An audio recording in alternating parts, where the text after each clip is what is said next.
मैं हूं professor doctor Iffat Hashmi और आज एक नई केस कहानी के साथ हाजिर खिदमत हूं। आज की जो केस कहानी है ये कोई ह्यूमन केस नहीं है, बल्कि ये एक मरीजा गाय की कहानी है।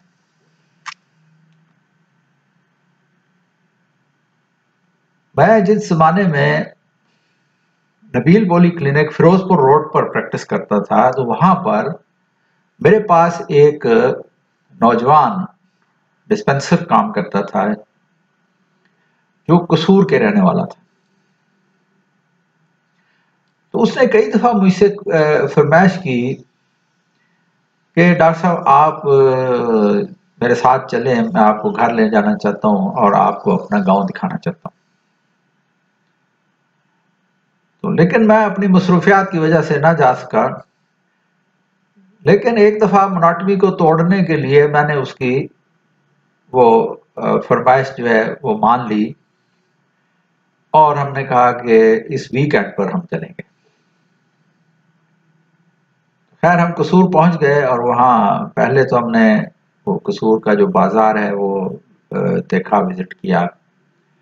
और कसूर के जो मशहूर मदरसे हैं उनको तो पता था, वो लोकल लोग हैं तो कौन सी कदीमी दुकान है। वैसे तो हर जगह लिखा हुआ है असली और कदीमी फलूदा और मदरसे। तो वो कसूर का जो मशहूर फलूदा है वो भी हमने खाया। उसके बाद वो मुझे घर ले गया और जैसा कि आपको मालूम है कि डॉक्टर जो है वो कहीं शादी की दावत में भी हो तो 2-4 मरीज उसके गिर्द इकट्ठे हो जाते हैं। तो मेरी ये आदत है कि जब मैं सफर में जाना हो तो मैं अपना एक इमरजेंसी किट जो बनाई हुई है मैंने होम्योपैथी अद्वियात की, वो मैं अपने साथ रख लेता हूँ। तो जब उसके घर पहुंचे तो उन्होंने खाने का एहतमाम किया हुआ था, तो खाना वाना खाया। तो फिर उन्होंने अपने जो अजीज रिश्तेदार थे, कुछ मरीज थे, उनके बारे में वो मशवरा करने लगे। उस लड़के का जो वालिद था और चचा था, तो उन्होंने कहा कि डॉक्टर जी आओ हम आपको खेतों की सैर कराते हैं। खैर हम खेतों की तरफ निकल गए। तो वहां पर जहां उनके जानवर बंधे हुए थे, तो उसके चचा ने कहा कि डॉक्टर जी ए जरा देखो, ए गां साड़ी जिड़ी है ए पट्ठे नहीं खाती और दुध नहीं देती और सुकदी जा रही है। तो मेरे लिए जिंदगी में किसी जानवर को दवाई देने का ये पहला इत्तेफाक था। मैंने उस गाय को देखा तो मुझे वेटरनरी के बारे में कुछ ज्यादा इल्म भी नहीं है, लेकिन मुझे ये लगा कि जैसे एक मदकूक शख्स हो, तो इस तरह की उसकी लुक मुझे फील हुई कि सूखी हुई सी गाय मरासमस जिसमें हो रही है और सीने का जो उस दो टांगों के दरमियान में आमतौर पर गाय या भैंस जो है उनका उभार होता है, तो वो भी पिचका हुआ था। तो फौरी तौर पर मेरे दिमाग में ट्यूबरकुलिनम का नक्शा घूम गया। तो मैंने अपनी वो किट जो थी वो मंगवाई और उसमें से ट्यूबरकुलम की शीशी निकाली और मैंने उसको कहा कि ये गाय का मुंह खोलें, और उस पर मैंने वो कोई 10-15 ग्लोब्यूल्स ट्यूबरकुलिनम के वो टपका दिए। तो खैर हमारा ये विजिट जो था वो बहुत इंटरेस्टिंग रहा और हम वापस आ गए और ये वाकया जो है ये भूल भुला गया।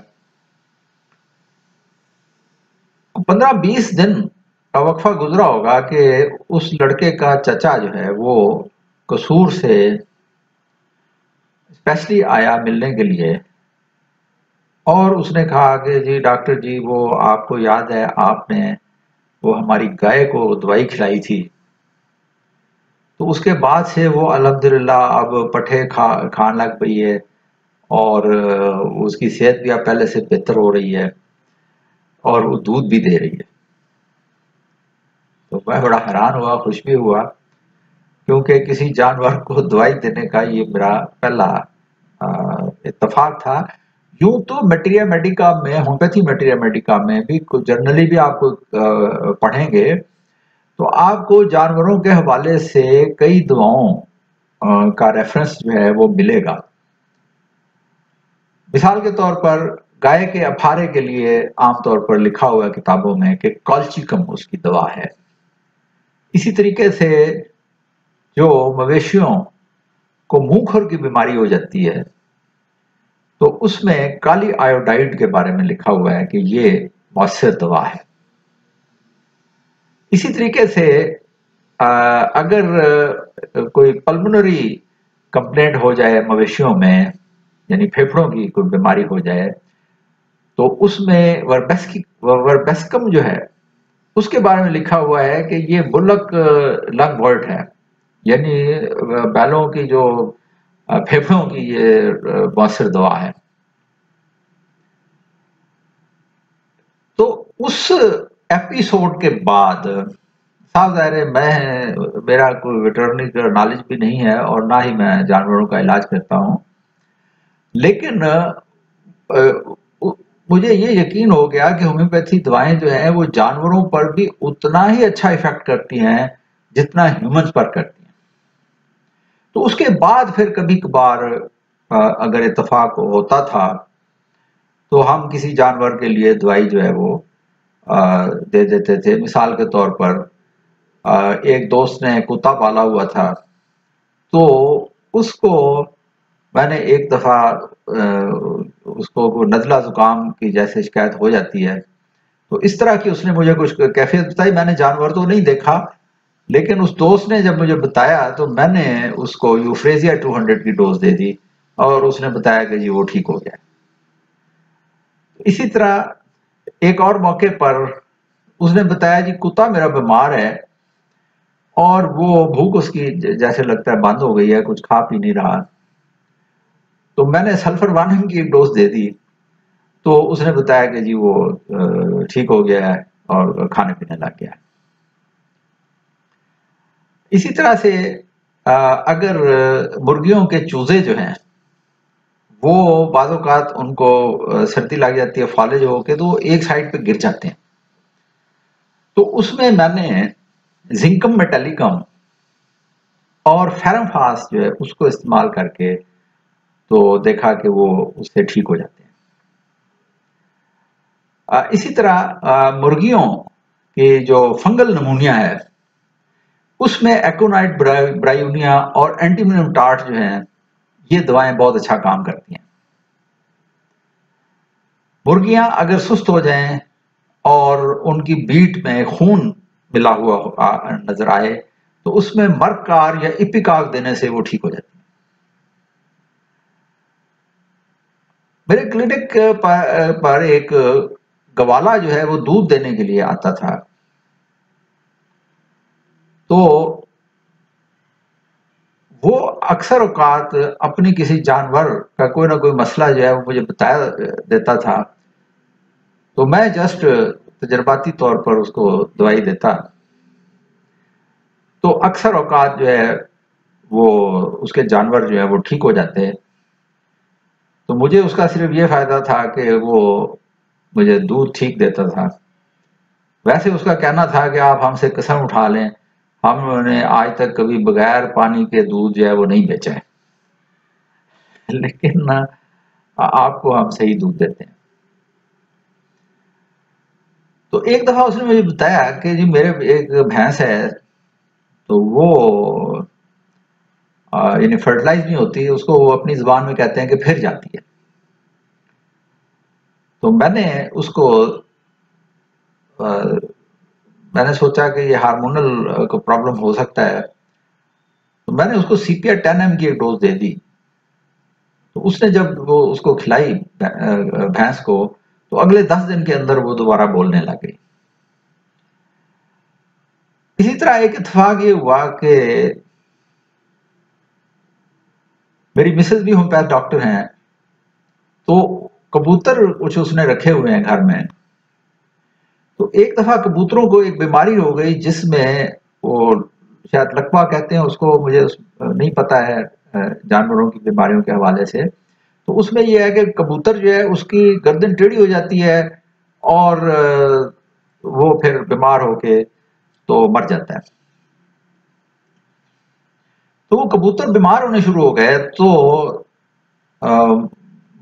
मशवरा किया हमने, जो कबूतर रखने वाले लोग हैं, तो उन्होंने कहा जी हम इनको जो है अमोक्सिल देते हैं और इस तरह की दवाइयां पानी में डाल के देते हैं। तो वो हमने उनको दी, लेकिन वो कबूतर जो थे वो ना बचे और मरने लग गए। एक आखिरी कबूतर बच गया जिसकी गर्दन जो थी वो उसी तरह से वो टेढ़ी हो गई और वो घूम के चलने लगा। तो मेरी मिसेज ने सोचा कि ये पैरालिसिस में हम कास्टिकम यूज करते हैं, तो क्यों ना इसको कास्टिकम इस्तेमाल करवाई जाए। तो उसने पानी में डालकर उसको कास्टिकम देना शुरू कर दी। तो वो कास्टिकम देने के बाद वो कबूतर बिल्कुल निढाल होके गिर पड़ा और हमने ये समझा कि ये अब तकरीबन मर गया है। तो जो काम करने वाली खातून आती हैं हमारे यहाँ, तो उन्होंने वो कबूतर को उठाकर तो बाहर रख दिया। अगली सुबह मेरी मिसेज ने देखा कि वो कबूतर उड़कर तो वहां बैठा हुआ था जाली के बाहर जहां हमने वो कबूतर रखे हुए थे। तो उसने जब उसको बुलाया तो वो चूंकि आदी था तो वो अंदर आ गया और उसने दाना वाना खाया। तो अभी तक वो कबूतर जो है वो जिंदा है, मौजूद है, एंड ही इज हेल्थी। तो हम बड़े हैरान हुए कि बाकी सारे कबूतर मर गए हैं और ये एक जो है इसको भी हमने मरा हुआ समझ के बाहर फेंक दिया था। तो ये उड़ के खुद ही वहां से आ गया और अल्लाह की तरफ से उसकी शायद जान बची हुई थी कि कोई बिल्ली वगैरह ने भी उसको नहीं खाया। इसी तरह से कई दफा कोई छोटा मोटा ऐसा इत्तेफाक तो कई दफा हुआ है कि कोई चिड़िया गिर गई है या कोई फाख्ता जख्मी हो गई है, तो उसको हमने आर्निका वगैरह दी तो वो ठीक हो जाती है। आमतौर पर मसला होता है जानवरों में, वाले जो हैं वो टीके लगाते हैं दूध बढ़ाने के लिए। तो साफ जाहिर है कि वो हार्मोन्स होते हैं तो वो दूध में भी आ जाते हैं और उनके केमिकल असरात जो हैं वो ह्यूमन सेहत के लिए भी मुज़र हैं। तो मैंने एक ग्वाले को बताया कि वो ऐसे जानवर को अर्टिका ओरिंस जो है वो टिंचर में इस्तेमाल करवाए। तो उसने कहा कि जी डॉक्टर साहब उसके तो बड़े अच्छे रिजल्ट हैं। तो मैंने वो अपने बाकी जानवरों को भी मैं वो इस्तेमाल करवाता हूँ। और दूसरे ग्वाले मुझसे पूछते हैं तो मैंने अभी तक किसी को ये नुस्खा नहीं बताया। इसी तरह अगर आप लोटस का मटेरियल मेडिका पढ़ें तो उसमें एंथ्रासिनम में उसने लिखा है कि anthracinum has proven great remedy in the epidemic spleen diseases of the domestic animals. Septic inflammation में भी इस्तेमाल होती है, कार्बंकल्स में भी इस्तेमाल होती है और जानवरों के मैलिग्नेंट अल्सर्स के लिए भी इस्तेमाल की जा सकती है। तो बताने का मकसद ये था कि होम्योपैथी जिस तरह से इंसानों पर बहुत ही मौसर काम करती है, इसी तरह जानवरों पर भी उसका बहुत ही असर है। और उसके लिए कोई जरूरी नहीं है कि जानवर का साइज बड़ा है तो आप उसको ज्यादा मिकदार में दवाई देंगे तो वो ठीक होगी। जैसे कि बाद वेटरनरी मैंने देखी हैं दवाएं जो है यहाँ पे होम्योपैथी बनाई जा रही हैं, तो वो एलोपैथी की नकल में वो बड़ी-बड़ी बोतलें बनाते हैं जिनमें यानी भैंस या गाय के साइज़ को मद्देनज़र रखकर दवा की डोज़ जो है वो दी जाती है, उसकी कोई ज़रूरत नहीं होती। होम्योपैथी दवा जो है वो तो एक मैसेज की तरह काम करती है। वो आप जिस तरह ह्यूमन में इस्तेमाल करते हैं, तो उसी तरह से ग्लोब्यूल्स जो हैं या पाउडर पर डाल के या पानी में डाल के वो आप जानवर को इस्तेमाल करवा सकते हैं, और उसकी मिकदार का ज़्यादा होना जो है वो ज़रूरी नहीं है। हाँ, दवाई जो है वो अलबत्ता सही सिलेक्ट हुई हो तो वो ज़रूर काम करेगी। इन तजर्बात के बाद मैंने कुछ वेटरनरी की बुक्स जो है उनका भी मुताला किया, तो वो तो बहुत ही एक मुकम्मल फील्ड है होम्योपैथी में। और मैं अपनी इस वीडियो की वसातत से, अगर नेशनल काउंसिल फॉर होम्योपैथी के जो सरकर्दा लोग हैं वो अगर ये सुन लें, तो उनसे मैं ये कहूँगा कि ये एक होम्योपैथी का बहुत बड़ा फील्ड है। तो आप वेटरनरी होम्योपैथी का भी शोबा जो है वो शुरू करें, जिसमें आप जो वेटरनरी डॉक्टर्स हैं उनको इनवाइट करें कि वो यानी अपने तरीका इलाज में किस तरह से इलाज करते हैं, और हमारे पास होम्योपैथी में उसके क्या अल्टरनेटिव्स हैं। वो एक बहुत बड़ी रिच साइंस है उन सिम्टम्स की जो जानवरों की बीमारियों को और अलामात को समझता हो। वो बड़ी चाबकदस्ती से और खूबसूरती से और बगैर जानवर को तकलीफ दिए बहुत सी बीमारियों का इलाज कर सकते हैं। अगर आपको हमारी आज की ये वीडियो पसंद आई हो तो इसको शेयर करें, लाइक करें, सब्सक्राइब करें, बेल आइकन को प्रेस करें और अगली वीडियो का इंतज़ार करें। इंशाल्लाह अगले केस के साथ हम हाजिर होंगे। अपना ख्याल रखिए होम्योपैथी के साथ। अल्लाह हाफिज़।